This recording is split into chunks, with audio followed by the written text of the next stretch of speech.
2 hours after Kennedy's assassination, Vice President Lyndon Johnson was sworn in as the 36th President of the United States aboard Air Force One, the presidential plane. Usually, our impression of him is nothing more than that he was the biggest beneficiary of Kennedy's assassination. During his tenure, he massively increased troops in South Vietnam and fully escalated the Vietnam War. He also loved to talk dirty and had extramarital affairs with many women. In fact, this Texas redneck has done many other things, which can be regarded as a model of grassroots counterattack, and his domestic affairs during his term have far-reaching influence. Hello everyone, I am Fei Xiang. I talk about people and events. Audiences who like it can follow me.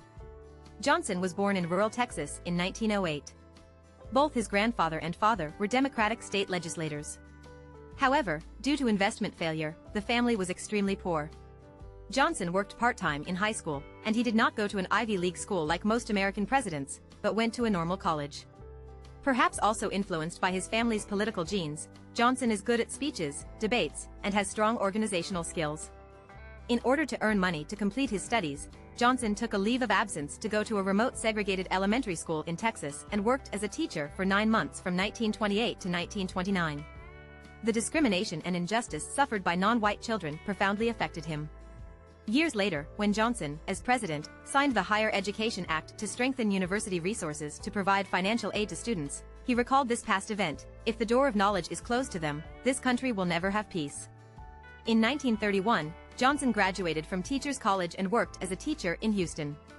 He was hired by Texas Democratic Congressman Clayburgh. As a secretary, he went to Washington with his boss and entered the political arena. It was the Great Depression, and most of the young people working in Congress had little money and lived in the cheap Dodge Hotel.